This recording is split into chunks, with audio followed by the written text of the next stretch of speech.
ভাবো তো, তুমি যদি হঠাৎ এমন এক শক্তি পাও যার মাধ্যমে মানুষের মৃত্যু আগে থেকেই দেখে ফেলতে পারো, কিন্তু টুইস্ট হলো তুমি যদি তাদেরকে বাঁচাও কয়েকদিন পরই তারাই পরিণত হবে শয়তানের হাতিয়ারে। তাহলে ব্যাপারটা কেমন হবে? তুমি কি তাদের বাঁচাবে নাকি মরতে দেবে? তাই আজ নিয়ে এসেছি এরকম কিছু মাথা নষ্ট করা টুইস্ট আর থ্রিলে এক ভয়ঙ্কর গল্প যেখানে জীবনের আলোয় মৃত্যুর দরজা খুলে দেয়।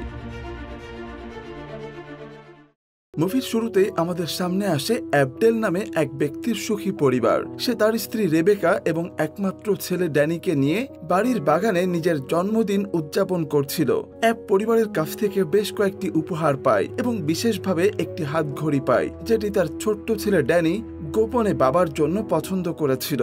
এরপর ডেল পরিবার ডিনারের উদ্দেশ্যে রেস্টুরেন্টে যায় জন্মদিন উদযাপন চালিয়ে যাওয়ার জন্য। তারা স্বাভাবিকভাবে খাওয়া দাওয়া করছিল। এমন সময় হঠাৎ ড্যানির শরীর খারাপ হয়ে যায়, এমনকি রেবেকাও অসুস্থ বোধ করতে শুরু করে। এতে অ্যাব খুব বিভ্রান্ত এবং উদ্বিগ্ন হয়ে পড়ে, কারণ সে বুঝতে পারছিল না আসলে তার স্ত্রী এবং ছেলের কি হয়েছে। ঠিক সেই সময় হেনরি কেইন নামের এক অদ্ভুত লোক হাতে বন্দুক নিয়ে রেস্টুরেন্টে ঢুকে পড়ে। কোন রকম সতর্কবার্তা ছাড়াই সে ডেল পরিবারের উপর গুলি চালাতে শুরু করে। অ্যাবের স্ত্রী রেবেকা এবং ছেলে ড্যানি অ্যাবের চোখের সামনেই মারা যায়। তবে রহস্যজনকভাবে কেইন অ্যাবকে গুলি না করেই নিজেকেই গুলি করে আত্মহত্যা করে ফেলে। এই মর্মান্তিক ঘটনার পর 3টা মাস কেটে যায়। অ্যাব স্বাভাবিক জীবনে ফিরে আসার চেষ্টা করে এবং কাজে ফিরতে চায়, যেখানে তার বেস্ট ফ্রেন্ড ও ব্যবসায়িক অংশীদার মার্টি সর্বাত্মকভাবে তাকে সাহায্য করার চেষ্টা করে। এই সময় আমরা দেখতে পাই অ্যাব সবসময় তার সুখী পরিবারের ভিডিওগুলো দেখতে থাকে, কারণ সে তার স্ত্রী ও ছেলেকে ভীষণভাবে মিস করত। অ্যাব গভীরভাবে নিজেকে দোষারোপ করত এবং বিশ্বাস করত যে সে খুব বাজেভাবে ব্যর্থ হয়েছিল ঠিক সেই মুহূর্তে, যখন তার পরিবারের সবচেয়ে বেশি তার সাহায্যের প্রয়োজন ছিল। এই অপরাধবোধ তাকে প্রতিদিন প্রতিক্ষণ একটু একটু করে ভেতর থেকে গ্রাস করতে থাকে। এই অপরাধবোধ বারবার অ্যাবকে মনে করিয়ে দিচ্ছিল যে এত বড় ট্র্যাজেডির পর তার বেঁচে থাকার আর কোনো অধিকার নেই। তাই অ্যাব তার বন্ধু মার্টির ফোনে একটা মেসেজ পাঠায়, যেখানে জানায় সে তার স্ত্রী আর ছেলের কাছে চলে যাচ্ছে, তাই গুড বাই। এরপর অ্যাব প্রচুর ওষুধ খেয়ে আত্মহত্যা করার চেষ্টা করে। সৌভাগ্যক্রমে মার্টি মেসেজটি পড়ে দ্রুত অ্যাবকে হাসপাতালে নিয়ে যায়। মেডিকেল টিম প্রাণপণে চেষ্টা করে অ্যাবের জীবন বাঁচাতে, কিন্তু দুর্ভাগ্যবশত অ্যাব কয়েক মিনিটের মধ্যেই মারা যায়। ফলে তাকে ক্লিনিক্যাল ডেথ ঘোষণা করা হয়। এই সময় অর্থাৎ ক্লিনিক্যাল ডেথ চলাকালে অ্যাব এক প্রকার নিয়ার ডেথ এক্সপেরিয়েন্স অনুভব করে। সেখানে সে দেখতে পায় একটি উজ্জ্বল সাদা আলোর টানেল, যার শেষ প্রান্তে দাঁড়িয়ে আছে তার স্ত্রী এবং ছেলে। তবে শেষ পর্যন্ত বহু চেষ্টার পর মেডিকেল টিম অ্যাবকে আবার ফিরিয়ে আনতে সক্ষম হয়। যখন সে জেগে ওঠে তখন তার সামনে দাঁড়িয়ে ছিল নার্স শেরি ক্লার্ক, কারণ শেরি তার দেখাশোনা করছিল। শেরি তাকে জানায় যে অ্যাব কয়েকদিন অচেতন অবস্থায় ছিল এবং ডক্টর কারাস নামের এক বিশেষজ্ঞ ডাক্তার তার চিকিৎসা করেছেন, কারণ অ্যাবের কেসটি ডাক্তারের কাছে খুবই বিশেষ ছিল। যখন ডক্টর কারাস অ্যাবকে দেখতে আসেন, তিনি ব্যাখ্যা করেন যে অ্যাব অচেতন অবস্থায় একটি ধ্রুপদী নিয়ার ডেথ এক্সপেরিয়েন্স করেছে। তার মতে 10 জনের মধ্যে প্রায় 8 জন মানুষ এই অভিজ্ঞতার কথা জানায়, যেখানে তারা এক ধরনের উজ্জ্বল আলো দেখেছে এমনটাই বলে থাকে। কারাস অ্যাবকে আশ্বস্ত করেন যে যদি সে এখনো কোনো আলো দেখতে থাকে, যেটিকে তিনি অরা বলেন, তবে সেটা ধীরে ধীরে সময়ের সাথে মিলিয়ে যাবে। কিন্তু আরোগ্য লাভের পর অ্যাব বুঝতে পারে যে সে শুধুমাত্র আলোকে একটি স্মৃতিচিহ্ন হিসেবে দেখছে না, বরং কিছু নির্দিষ্ট মানুষকে এই আলোতে আলোকিত হতে দেখেছে, যার মধ্যে ডক্টর কারাস নিজেও ছিলেন। এরপর ডক্টর কারাস অ্যাবকে হাসপাতালে বেসমেন্টে তার তৈরি অস্থায়ী ল্যাবরেটরি দেখান, যেটি ছিল ডিটিউন টেলিভিশন, টেপ রেকর্ডার সহ নানা ধরনের ইলেকট্রনিক যন্ত্রপাতিতে ভরা। কারাস ব্যাখ্যা করেন যে তিনি ইভিপি বা ইলেকট্রনিক ভয়েস ফেনোমেনন নিয়ে গবেষণা করছিলেন, যা নাকি মৃতদের কণ্ঠস্বর টিভি ও রেডিওর মতো যন্ত্রের মাধ্যমে রেকর্ড করতে সক্ষম। অনেকেই বিশ্বাস করেন ইভিপি হলো এমন এক মাধ্যম যার মাধ্যমে মৃতরা জীবিতদের সঙ্গে যোগাযোগ করতে পারে। কারাসের টিভিতে রিয়েল টাইমে হোয়াইট নয়েজ দেখা দেখে এক বিভ্রান্ত হয়ে পড়ে, কারণ সাধারণত এসব দৃশ্য রেকর্ডিং এবং প্লেব্যাকের পর দৃশ্যমান হয়। কারাস অ্যাবের অভিজ্ঞতায় মুগ্ধ হন এবং বলেন যেহেতু অ্যাব এমন এক নিয়ার ডেথ এক্সপেরিয়েন্স করেছে, তাই সে এক ধরনের জীবন্ত প্যারানর্মাল রিসিভারে পরিণত হয়েছে। তাই ধীরে ধীরে অ্যাব তার এই অতিপ্রাকৃত ক্ষমতাকে ভালোভাবে বুঝতে শুরু করে এবং যাদের উপর সেই সাদা আলো দেখত তারা অচিরেই মারা যেত। অর্থাৎ সেই আলো ছিল এক ধরনের সতর্ক সংকেত, যা দেখে অ্যাব বুঝতে পারত কে মৃত্যুর দ্বার প্রান্তে। একদিন সে এক মহিলার শরীরে এই আলো দেখে এবং পরবর্তী সময়ে সেই মহিলা এক বন্দুক যুদ্ধে নিহত হয়। এরপর অ্যাব যখন হাসপাতালে নতুন অ্যাপয়েন্টমেন্ট নিতে যায়, তখন শোনে যে ডক্টর কারাস সম্প্রতি হার্ট অ্যাটাকে মারা গেছেন, যা অ্যাবের কাছে এক দুঃস্বপ্নের মতো ছিল। অ্যাব যখন এসব ব্যাপারে তার বন্ধু মার্টির সাথে কথা বলে, তখন মার্টি সন্দেহ প্রকাশ করে এবং অ্যাবের মানসিক স্বাস্থ্যের ব্যাপারে উদ্বিগ্ন হয়ে পড়ে। মার্টি বলে যে এত বড় শহরে নিয়মিত মানুষ মারা যেতেই থাকে, আর অ্যাব হয়তো কেবল ঘটনাচক্রে সেই আলো বলে মনে করছে। কিন্তু অ্যাব বারবার জোর দিয়ে বলে যে এর পেছনে কোনো গভীর সত্যি অবশ্যই আছে, যেটা সে উপেক্ষা করতে পারবে না। তবে প্রকৃত সুযোগ আসে তখনই, যখন অ্যাব রাস্তায় পড়ে থাকা এক ব্যক্তির শরীরে সেই আলো দেখতে পায়। লোকটি একটি ট্রাকের নিচে মেরামতের কাজ করছিল, আর অ্যাব লক্ষ্য করে যে হাইড্রোলিক জ্যাকটা পড়ে যাচ্ছিল। অ্যাব দ্রুত লোকটিকে সেখান থেকে টেনে বের করে আনে, কিন্তু কয়েক সেকেন্ডের মধ্যে একটি দ্রুতগামী গাড়ি এসে লোকটিকে চাপা দিয়ে হত্যা করতেই যাবে, কিন্তু অ্যাব তাকে বাঁচিয়ে নেয়। মারা যাওয়ার হাত থেকে রক্ষা করার জন্য সেই বৃদ্ধ লোকটি অ্যাবকে গভীরভাবে কৃতজ্ঞতা জানায় এবং বলে যে তার জীবন অ্যাবের কাছে ঋণী। মূলত এখানে অ্যাব মানুষটিকে মৃত্যুর হাত থেকে বাঁচাতে চেয়েছিল এবং এতে সে সফল হয়। এরপর দ্বিতীয়বার অ্যাব কারো জীবন বাঁচাতে সক্ষম হয়, যখন সে কার্ট নামের এক তরুণের চারপাশে সেই সাদা আলো দেখতে পায়। কয়েকজন বুড়িরা কার্টকে উত্ত্যক্ত করছিল এবং বারবার ধাক্কা দিচ্ছিল। এই দৃশ্য দেখে অ্যাব সেখানে গিয়ে বুলিদের তাড়িয়ে দেয় এবং কার্টকে উদ্ধার করে। অর্থাৎ অ্যাব এবার সফল হলো সাদা আলো দেখা কাউকে মৃত্যুর হাত থেকে ফিরিয়ে আনতে। সেই রাতে অ্যাব যখন জগিং করতে বের হয়, তখন আরেকজন মানুষের শরীরে সেই আলো দেখতে পায়। লোকটির পা রেল লাইনে আটকে গিয়েছিল এবং সে বের হতে পারছিল না। অ্যাব তাকে বাঁচানোর চেষ্টা করে, কিন্তু তখনই ট্রেন এসে লোকটিকে আঘাত করে মেরে ফেলে। অ্যাব এবারও ব্যর্থ হয়। পরের দিন অ্যাব হাসপাতালে যায় কার্টকে দেখতে। নার্স জানায় কার্ট ভালোই আছে, যদিও কিছু আঘাত লেগেছে। অ্যাব জানালার কাছে দাঁড়িয়ে কার্টের সাথে কথা বলছিল, তখনই সে নিচে একটি মহিলার শরীরে সেই সাদা আলো দেখতে পায়। অ্যাব সঙ্গে সঙ্গে নিচে নেমে আসে তাকে বাঁচানোর জন্য। পার্কিং লটে অ্যাব দেখতে পায় যে একজন অপরাধী ওই মহিলাকে আক্রমণ করছিল। অ্যাব সেই অপরাধীকে ভয় দেখিয়ে তাড়িয়ে দেয় এবং মহিলাকে বাঁচায়। অ্যাব লক্ষ্য করে যে সেই মহিলা আর কেউ নয়, নার্স শেরি। শেরি অ্যাবকে ধন্যবাদ জানায় তার জীবন বাঁচানোর জন্য এবং অ্যাবের আঘাতগুলোকেও চিকিৎসা করে দেয়। এই সময় অ্যাব লক্ষ্য করে শেরির হাতে একটি এঙ্গেজমেন্ট রিং আছে। অ্যাব জিজ্ঞেস করলে শেরি জানায় এটি তার প্রয়াত স্বামী টমির স্মৃতিতে রাখা, যিনি একজন মিউজিক টিচার ছিলেন এবং রিসাইটাল আয়োজন করতেন। এরপর শেরি টমির স্মৃতির প্রতি শ্রদ্ধা জানিয়ে আয়োজিত একটি আসন্ন রিসাইটালে অ্যাবকে আমন্ত্রণ জানায়, যেটি কয়েকদিন পরেই অনুষ্ঠিত হবে। বাড়ি ফিরে অ্যাব ভিডিও দেখছিল, যেদিন রেবেকা আর ড্যানি অ্যাবের জন্মদিনের উপহার কিনতে গিয়েছিল। ভিডিওতে দেখা যায় তাদের দুজনকে একটি দুর্ঘটনা থেকে একজন লোক বাঁচিয়েছিল, আর সেই লোক আর কেউ নয়, হেনরি কেইন, যিনি পরে অ্যাবের স্ত্রী আর ছেলেকে গুলি করে হত্যা করেছিলেন এবং আত্মহত্যা করেছিলেন। এই সত্য নাড়া দেয়। সে বিষয়টি নোট করে এবং হেনরি কেনের স্ত্রী জুলিয়া কেনের কাছে যায়। জুলিয়া অ্যাবকে এমন ভাবে স্বাগত জানায় যেন সে আগেই জানতো অ্যাব আসবে। প্রথমে জুলিয়া তার প্রয়াত স্বামীর কাজের জন্য অ্যাবের কাছে ক্ষমা চায় এবং সমবেদনা প্রকাশ করে।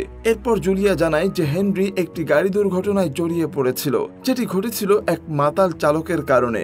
এর আগ পর্যন্ত হেনরি পুরোপুরি স্বাভাবিক একজন মানুষ ছিল, অন্যান্য সাধারণ মানুষের মতোই। জুলিয়া আরো জানায় যে সেই দুর্ঘটনায় হেনরি একাধিকবার ক্লিনিক্যাল ডেথ হয়েছিল, ফাইনালি তাকে পুনরায় জীবিত করার আগ পর্যন্ত। তবে স্বাভাবিক জীবনে ফিরে আসার পর থেকেই হেনরির মধ্যে অদ্ভুত ধরনের আচরণ দেখা দিতে শুরু করে। সে নানান অস্বাভাবিক বিষয়, অতিপ্রাকৃত অভিজ্ঞতা এবং রহস্যজনক ঘটনাকে ঘিরে অস্বাভাবিকভাবে আসক্ত হয়ে পড়ে, ঠিক যেরকম অভিজ্ঞতা অ্যাবেরও বর্তমানে হচ্ছে। এরপর জুলিয়া অ্যাবকে নিয়ে যায় হেনরির ব্যক্তিগত ল্যাবরেটরিতে। সেখানে অ্যাব একটি বাইবেল খুঁজে পায়, যার ভেতরে কিছু খোদাই করা লেখা ছিল। অ্যাব জুলিয়াকে জিজ্ঞেস করে এর অর্থ কি, তবে জুলিয়া কিছুই বলতে পারে না। জুলিয়া আরো জানায় যে সে জানতোই না হেনরি এখনো বেঁচে আছে। অবশেষে জুলিয়া প্রকাশ করে যে হেনরি বর্তমানে একটি মানসিক চিকিৎসা কেন্দ্র বা সাইকিয়াট্রিক অ্যাসাইলামে রয়েছে। এটা শোনার পর অ্যাব চলে যায় সেই আশ্রমে যেখানে হেনরি রয়েছে। অ্যাসাইলামের স্টাফদের কাছ থেকে অ্যাব জানতে পারে যে হেনরি কয়েক মাস ধরেই এখানে আছে। একজন নার্স আরো জানায়, কোমা থেকে ফিরে আসার পর থেকেই হেনরি দাবি করে আসছে যে সে সর্বত্র মৃত মানুষদের দেখতে পায়। এরপর অ্যাব সরাসরি হেনরির মুখোমুখি হয় এবং তাকে জিজ্ঞেস করে কেন সে রেবেকা আর ড্যানিকে গুলি করেছিল। উত্তর হেনরি ভাঙাচোরা কিছু অর্থবহ একটি বাক্য বলে, যা অনেকটা এরকম, ইফ সেভস মাস্ট কিল, যাকে বাঁচানো হয় তাকে অবশ্যই পরবর্তীতে হত্যা করতে হয়। তারপর হেনরি তখন একরকম অস্থির আর আবেগপ্রবণ ভঙ্গিতে উত্তর দেয়। সে অ্যাবকে ব্যাখ্যা করে যে যাদের ভাগ্যে নির্দিষ্ট সময়ে মৃত্যু লেখা থাকে তাদের সেই মৃত্যু ঠেকানো মানেই ভয়াবহ পরিণতির দরজা খুলে দেওয়া। অর্থাৎ যদি কাউকে তার নির্ধারিত মৃত্যু থেকে বাঁচানো হয় তবে সেই মানুষটি অচিরেই ভয়ঙ্কর পরিণতির কারণ হয়ে ওঠে। হেনরি অ্যাবকে বলে কিভাবে মৃত মানুষরা তাকে সর্বদা তাড়া করে ফিরছে, তাদের ছায়া থেকে সে কোনোদিনই মুক্তি পাচ্ছে না। হেনরির কথায় এটা স্পষ্ট যে এটা একবার জীবনে ঢুকে পড়লে আর কখনো শেষ হয় না যদি তুমি একে প্রবেশ করতে দাও। হেনরি বারবার এক রহস্যময় ফ্রেজ উচ্চারণ করে, ট্রিয়ামেরা। শুরুতে অ্যাব বুঝতে পারে না এর মানে কি। পরে হেনরি বুঝিয়ে দেয় যে অ্যাবের পরিবারকে হত্যার সিদ্ধান্ত তার এক ধরনের মরিয়া এবং বিকৃত চেষ্টা ছিল, যা সে তার করা কাজের জন্য মাসুল দেওয়ার উদ্দেশ্যে নিয়েছিল। অ্যাব বাড়ি ফিরে হেনরির বলা কথাগুলো বোঝার চেষ্টা করতে থাকে। ধীরে ধীরে সে বুঝতে পারে যে বাইবেলে থাকা কাগজটি কোনো চিঠি নয়, বরং এটি ছিল একটি সংখ্যা 3। এমন সময় অ্যাবের দরজায় কড়া নাড়ে শেরি। সে রিহার্সেল শেষ করে এসেছে। হঠাৎ এসেছিল বলে শেরি অ্যাবের কাছে দুঃখ প্রকাশ করে, কিন্তু অ্যাব বলে কোনো সমস্যা নেই, সে কিছু মনে করেনি। তারপর শেরি অ্যাবকে পুল খেলতে আমন্ত্রণ জানায়। অ্যাব রাজি হয়ে তার সঙ্গে খেলে। খেলতে খেলতে হঠাৎ বারান্দার টিভিতে শহরের সেন্টার এলাকায় ঘটে যাওয়া এক ভয়াবহ দুর্ঘটনার খবর দেখানো হয়, যেখানে 6 জন মারা গেছে এবং আরো অনেক মানুষ গুরুতর আহত হয়েছে। টিভির পর্দায় দুর্ঘটনার খবর দেখে অ্যাব আবারও ভাবতে থাকে বাইবেলে পাওয়া সেই 3 সংখ্যাটার মানে কি হতে পারে। সে বুঝতে শুরু করে এই সংখ্যাটা কেবল কোনো সাধারণ প্রতীক নয়, এটার সঙ্গে মৃত্যুর সময় আর তারিখের একটা গভীর যোগসূত্র থাকতে পারে। অ্যাবের মাথায় একের পর এক প্রশ্ন ঘুরতে থাকে, কি হবে পরবর্তী শিকার, কেন এই সংখ্যা বারবার সামনে আসছে, আর সবচেয়ে বড় প্রশ্ন, সে কি আদেও কাউকে বাঁচাতে পারবে নাকি বাঁচানোর পর আরো ভয়াবহ কিছু ঘটবে। তবে খবরে পেশ করা রিপোর্টে বলা হয় যে একজন বৃদ্ধ লোক মাতাল অবস্থায় একটি ভ্যান চালাচ্ছিল এবং সে সরাসরি পেডেস্ট্রিয়ানদের উপর ভ্যান উঠিয়ে দেয় যারা বাস স্টপে দাঁড়িয়েছিল। এর ফলে ভয়াবহ দুর্ঘটনা ঘটে, যেখানে 6 জন মারা যায় এবং আরো অনেক মানুষ আহত হয়। অ্যাব শকড হয়ে যায় যখন সে শোনে যে ভ্যানের চালক, অর্থাৎ এই ভয়াবহ দুর্ঘটনা ঘটানো বৃদ্ধ পুরুষ হলো সেই লোক যাকে অ্যাব একদিন গাড়ি চাপায় মরার হাত থেকে বাঁচিয়ে দিয়েছিল। তাই অ্যাব দ্রুত শেরিকে বিদায় জানিয়ে বাড়ি থেকে চলে যায়। এরপর সে বিভিন্ন রিসার্চ করে জানতে পারে হেনরি যাদের মৃত্যুর হাত থেকে বাঁচিয়েছিল তারা পরে বিভিন্ন ভয়ঙ্কর অপরাধ করেছে। উদাহরণস্বরূপ, প্রথম ব্যক্তি যাকে হেনরি বাঁচিয়েছিল প্রথম 3 দিনের মধ্যে তার নিজের পরিবারকে হত্যা করেছে। দ্বিতীয় ব্যক্তি হাসপাতালে থাকা রোগীদের হত্যা করেছে এবং এভাবে আরো অনেকে। এই খবরগুলো শুনে অ্যাব ভীষণভাবে আতঙ্কিত হয়ে পড়ে। সে বুঝতে পারে যে হেনরি যে ব্যক্তিদের মৃত্যুর হাত থেকে বাঁচিয়েছিল তাদের জীবনই পরে ভয়ঙ্কর পরিণতির দিকে ধাবিত হয়েছে।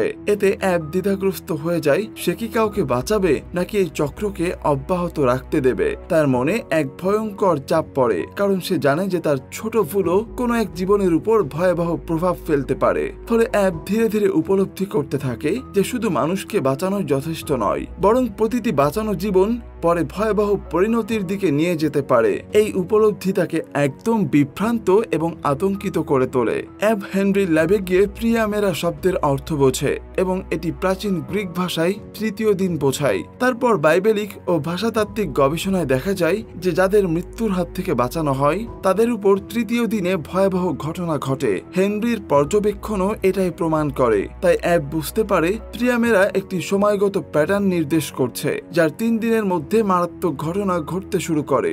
অ্যাবের গবেষণা তাকে লুসিফারের বিষয়ে থাকা বিভিন্ন তথ্যের দিকে নিয়ে আসে, যে স্বর্গ থেকে বহিষ্কৃত হয়েছিল কারণ সে ঈশ্বরের ক্ষমতা দখল করার চেষ্টা করেছিল।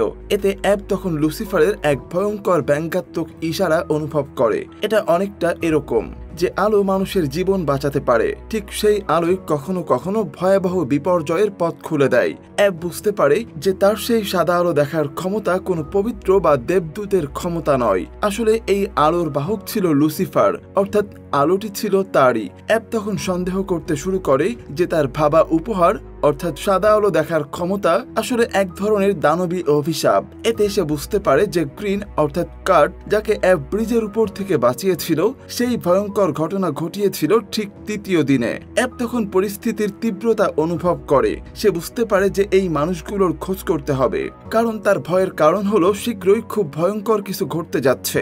অ্যাব অবিলম্বে কাজে নেমে পড়ে। সে শহর জুড়ে খোঁজ করতে থাকে যাদের উপর সাদা আলো দেখা গেছে। প্রতিটি সম্ভাব্য জায়গা পরীক্ষা করে, প্রতিটি ঘটনার আগাগোড়া খুঁটিয়ে দেখে, যেন কেউ আর দুর্ঘটনার শিকার না হয়। সে সতর্কভাবে পর্যবেক্ষণ করে, কারণ জানে যে ছোটতম ভুলও ভয়ঙ্কর পরিণতির দিকে নিয়ে যেতে পারে। অ্যাব বুঝতে থাকে এইবার তার প্রতিটি পদক্ষেপই জীবন মৃত্যুর পার্থক্য তৈরি করতে পারে। তারপর অ্যাব শেরিকে ফোন করে, যাতে সে সাহায্য করে কার্ট কোন হোটেলে আছে তা খুঁজে বের করতে। এরপর অ্যাব তার বন্ধু মার্টিকে কল করে সবকিছু বিস্তারিতভাবে ব্যাখ্যা করে। সে বলে যে এখন সে বুঝতে পেরেছে কেন হেনরি তার পরিবারকে হত্যা করেছিল এবং এই সব ভয়ঙ্কর ঘটনাগুলো ঘটেছিল। অ্যাব বিশ্বাস করে যে হেনরিকে ওই আলো জোর করে করিয়ে নিয়েছিল, কারণ তার হাতে আর কোনো অপশন ছিল না। এরপর তাড়াহুড়োর মধ্যে অ্যাব সেই হোটেলে প্রবেশ করে। সেখানে কার্ট স্টে করছে। অ্যাব যখন হোটেলে পৌঁছায় তখন কার্ট পিয়ানো বাজাচ্ছিল। হঠাৎ সে একটি গান বের করে সবার দিকে সেটা তাক করে আর গুলি করার চেষ্টা করে। এটা দেখে অ্যাব ফায়ার অ্যালার্ম বাজায় এবং নিরাপত্তা কর্মীদের নির্দেশ দেয় কার্টকে বাধা দিতে। তবে বিভ্রান্ত কার্ট নিজেকে পিছনে টেনে নেয়, ফলে তার সঙ্গে থাকা সবাই নিচে পড়ে যায়। আর অ্যাব দেখে যে বিশাল ও ভারী পিয়ানো নিচে থাকা লোকদের উপরে আছড়ে পড়ছে। এজন্য দ্রুত অ্যাব দৌড়ে গিয়ে কার্টের হাত থেকে বন্দুকটা ছিনিয়ে নেয় এবং সে কার্টকে জিজ্ঞেস করে কেন এমন করছিল। কার্ট বলে সে কিছুই জানে না। এরপর অ্যাব থিয়েটারে শেরির সঙ্গে দেখা করে, যেখানে শেরি তার মৃত স্বামীর জন্য আয়োজিত বার্ষিক স্মরণীয় রেসিটাল পারফর্ম করছে। অ্যাব অনেক চেষ্টা করে শেরিকে সেই জায়গা থেকে বের করার জন্য, কিন্তু তার এমন জোরাজুরিতে শেরি ভীষণভাবে ভীত হয়ে পড়ে। তাই অন্যরা সেই ঘটনায় হস্তক্ষেপ করে অ্যাবকে নিরাপদ জায়গা থেকে বের করে দেয়। এরপর অ্যাব বাইরে অপেক্ষা করে শেরির বের হওয়ার জন্য এবং তারপর তাকে ফলো করে সেই রেস্টুরেন্ট পর্যন্ত, যেখানে একদিন তার পরিবারকে হত্যা করা হয়েছিল। তবে গাড়িতে বসে থাকা অবস্থায় অ্যাব রিয়ার ভিউ মিররে নিজের উপরও সেই দানবীয় আলোর ঝলক দেখতে পায়। তার আর বুঝতে বাকি থাকে না যে এবার তার নিজেরই মৃত্যুর সময় হয়ে এসেছে। সবকিছু দেখে শেরি অ্যাবের ব্যাখ্যা শোনে, কিন্তু যখন অ্যাব তার বন্দুক বের করে তখন রেস্টুরেন্টে উপস্থিত পুলিশ সেটি দেখে আতঙ্কিত হয়ে পড়ে এবং তাকে গুলি করে। আর অ্যাব যখন জীবনের শেষ মুহূর্তে পৌঁছেছে তখন সে শেরিকে আত্মহত্যার জন্য রাজি করানোর চেষ্টা করে, কারণ শেরিকে একবার সে মৃত্যুর হাত থেকে বাঁচিয়েছিল। এই কথা শোনার পর শেরি পাশে পড়ে থাকা অ্যাবের গানটা ধরার চেষ্টা করলে পুলিশ তাকে আটক করে এবং অ্যাম্বুলেন্সে তুলে নিয়ে যায়। তারপর যখন অ্যাম্বুলেন্সটি রেস্টুরেন্ট থেকে দূরে যেতে শুরু করে তখন শেরি তার ভেতরে থাকা শয়তানের সঙ্গে লড়াই শুরু করে। আর পেছনে ফেলে আসা সেই রেস্টুরেন্টে অ্যাবের জীবনে আগত সেই আলোক শক্তি অর্থাৎ লুসিফারের অভিশপ্ত অ্যাবের শরীর থেকে বজ্রের মতো বের হয়ে দ্রুত অ্যাবের রূপ ধারণ করে অ্যাম্বুলেন্সে প্রবেশ করে। তবে এটি শুধুমাত্র শেরি দেখতে পায়। তবে যখন সেই অভিশপ্ত আলোর ঝিলিক অ্যাবের দেহ থেকে বের হয়ে অ্যাম্বুলেন্সের মধ্যে প্রবেশ করে তখন রাস্তার দুপাশে থাকা সমস্ত বৈদ্যুতিক খুঁটি ধ্বংস করতে করতে তা অ্যাম্বুলেন্সের ভেতরে ঢুকে পড়ে। এরপর ভূতরূপী অ্যাব তখন শেরিকে শান্ত করার চেষ্টা করে, যাতে শয়তান পুরোপুরি শেরিকে দখল করতে না পারে। শেরি অ্যাবকে চিনতে পারে এবং তার সঙ্গে এক প্রকার কানেকশন অনুভব করে। তারপর শান্তিপূর্ণভাবে শেরি মারা যায় যখন অ্যাব তার হাত শেরির হার্টের উপর রাখে। এদিকে অ্যাম্বুলেন্সের ড্রাইভার গাড়ির পেছনের দিকে তাকায়, কিন্তু সে ঠিকভাবে খেয়াল করতে পারে না যে সামনের দিকে একটি তেলবাহী ট্রাক রয়েছে, আর সেই ট্রাকে থাকা ড্রাইভারও কিছু লক্ষ্য করতে পারেনি। তবে অ্যাব এখনো নিজের শক্তি ব্যবহার করে একটি প্রেতাত্মার মতো অ্যাম্বুলেন্সের সামনে গিয়ে হাজির হয়, আর ড্রাইভার তাকে দেখে দ্রুত গাড়ি সরিয়ে নেয় এবং তেলের ট্রাকের সঙ্গে সংঘর্ষ এড়িয়ে যায়। এই কারণে সেখানে থাকা সবাই বেঁচে যায়, যার মধ্যে প্যারামেডিক্সরাও ছিলেন। অ্যাবের মিশন শেষ হয়। সে আবারও সেই উজ্জ্বল সাদা আলো দেখে এবং দেখতে পায় তার পরিবার অনেক দূরে দাঁড়িয়ে অপেক্ষা করছে। তাই এবার অ্যাব শেষ পর্যন্ত চিরন্তন জীবনের দিকে এগোতে পারে, যা সে এতদিন খুঁজছিল। এদিকে আসাইলামে থাকা হেনরি ক্রমাগত কষ্ট পাচ্ছে, কারণ তাকে অত্যাচার করছে সেই মৃত আত্মাগুলো যাদের একসময় হেনরি বাঁচিয়েছিল।